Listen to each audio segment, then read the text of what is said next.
আলহামদুলিল্লাহ, আসসালাতু ওয়াসসালামু আলাইকা আলা রাসূলিল কারীম ওয়া আলা আলিহি ওয়া আসহাবিহি আজমাইন। সম্মানিত কামিল তাফসীর প্রথম বর্ষের ভাই ও বোনেরা, আজকে আমরা যে প্রশ্নটি নিয়ে হাজির হয়েছি সেটা বলা হচ্ছে কুরআন ও সুন্নাহর আলোকে জান্নাত ও জাহান্নামের বৈশিষ্ট্য উল্লেখ করো।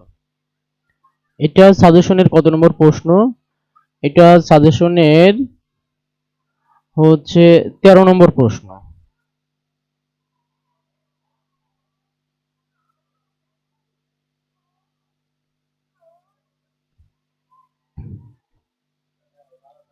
উস্কুর মানে উল্লেখ করো, সিফাতে জান্নাত ও নার বিজাউইল কুরআন ও সুন্নাহ, অর্থাৎ কুরআন সুন্নাহর আলোকে জান্নাত ও জাহান্নামের বৈশিষ্ট্য উল্লেখ করো।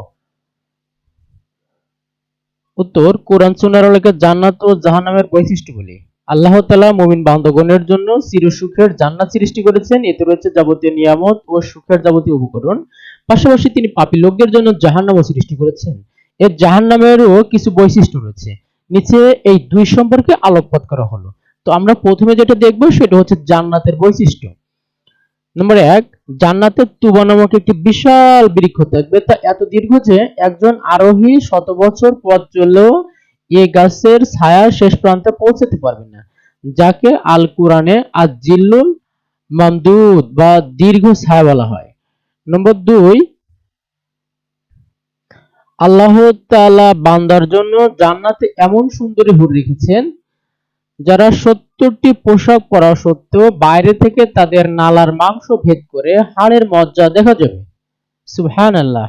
নম্বর 3, দুধের চেয়েও সাদা, মধুর চেয়েও মিষ্টি সমেত পানির ঝর্ণা হাউজে কাউসার, যা রাসূল সাল্লাল্লাহু আলাইহি ওয়াসাল্লামের মুমিনগণকে পান করাবেন। কে পান করাবেন? রাসূলুল্লাহ সাল্লাল্লাহু আলাইহি ওয়াসাল্লাম। নম্বর 4, জান্নাতীগণ পূর্ণিমার চাঁদ দেখার মতো আল্লাহকে দেখতে পাবেন।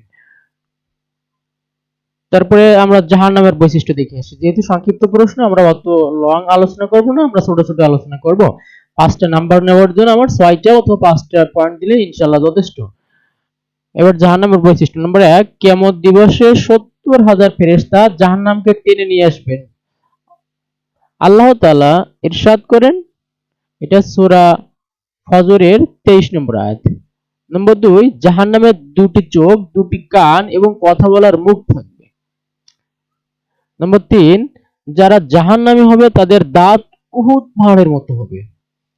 জাহান্নাম তার আসন 3 দিন চলার পথ সমান হবে। বলা হচ্ছে জাহান্নামে তার আসন 3 দিন চলার পথে সমান হবে। তো এই পর্যন্ত দিলেই এনাফ। আল্লাহ হাফেজ।